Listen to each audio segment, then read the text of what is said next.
లోక్సభ ఎన్నికల షెడ్యూల్ ప్రకటించిన వెంటనే ఎన్నికల కోడ్ అమల్లోకి వచ్చింది. అయితే అధికారంలోకి వచ్చిన దశాబ్ద కాలంలో తాము సాధించిన గొప్పలు వాట్సాప్ ద్వారా పెద్ద ఎత్తున ప్రచారం చేసుకుంటోంది బీజేపీ. కొత్త టెక్నాలజీ వాడుకోవడంలో మోదీని మించిన వారు లేరంటే అతిశయోక్తి కాదు. తాజాగా వాట్సాప్ ద్వారా వికసిత్ భారత్ గురించి మోదీ పెద్ద ఎత్తున ప్రచారం చేసుకుంటారని, ఇది ఎన్నికల కోడ్ ఉల్లంఘన కిందకి వస్తున్న ప్రతిపక్షాలు మోదీకి వ్యతిరేకంగా ఈసీకి ఫిర్యాదు చేశాయి.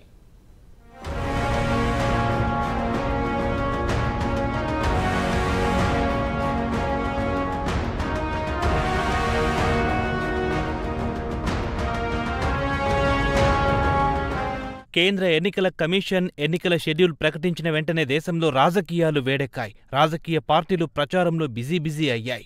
తమకు అందుబాటులో ఉన్న ప్రతి అవకాశాన్ని రాజకీయ పార్టీలు వినియోగించుకుంటాయి. ప్రస్తుతం సోషల్ మీడియా జమానా నడుస్తోంది. అన్ని పార్టీలు సోషల్ మీడియాను వినియోగించుకుంటున్నాయి. అయితే సోషల్ మీడియాను వినియోగించుకోవడంలో ప్రధాని మోదీ దిట్ట. ఇక బీజేపీ తాము సాధించిన విజయాలు, వికసిత్ భారత్ గురించి పెద్ద ఎత్తున వాట్సాప్ మెసేజ్లు పంపుతున్నాయని, ఇది ఎన్నికల కోడ్ ఉల్లంఘన కిందికి వస్తుందని ప్రతిపక్ష పార్టీలు ఎన్నికల కమిషన్కు ఫిర్యాదు చేసింది.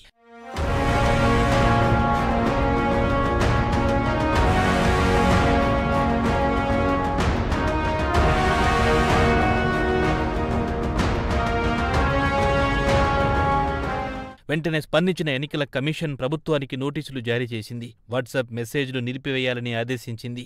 ప్రధానమంత్రి లేఖలు వాట్సాప్ ద్వారా పంపుతున్నారని, ఇది కోడ్ ఉల్లంఘన కిందికి వస్తుందని ప్రతిపక్షాలు అభ్యంతరం వ్యక్తం చేశాయి. తక్షణమే వాట్సాప్ మెసేజ్లు నిలిపివేయాలని, ministry of electronics and information టెక్నాలజీని తక్షణమే నిలిపివేయాలని ఈసీఐ ఆదేశించింది. తక్షణమే మంత్రిత్వ శాఖ తమకు నివేదిక ఇవ్వాలని డిమాండ్ చేసింది.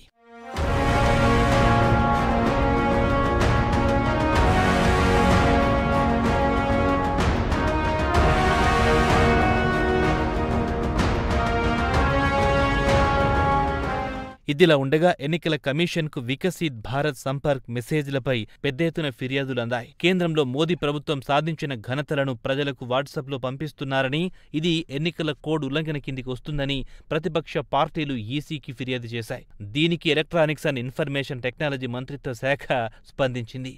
ఎన్నికల కోడ్ అమల్లోకి రాకముందే ఈ మెసేజ్లు పంపించామని వివరణ ఇచ్చుకుంది.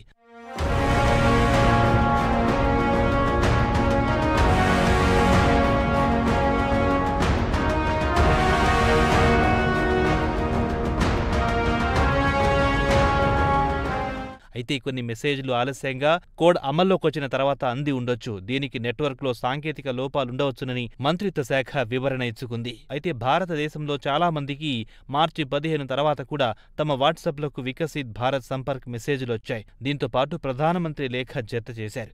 దేశ ప్రజలను ఉద్దేశించి మోదీ ప్రియమైన కుటుంబ సభ్యులారా అని లేఖలో సంబోధించారు.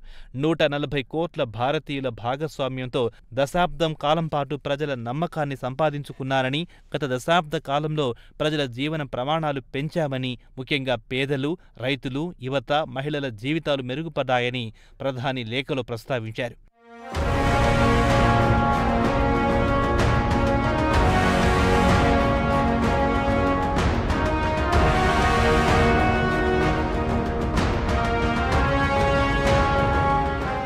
దీన్ని ప్రతిపక్షాలు అవకాశంగా తీసుకున్నాయి. ఎన్నికల కోడ్ను ఉల్లంఘించారని మండిపడ్డాయి. Congress MP Shashi Tharoor social media ఎక్స్లో పలు పోస్టులు పెట్టారు.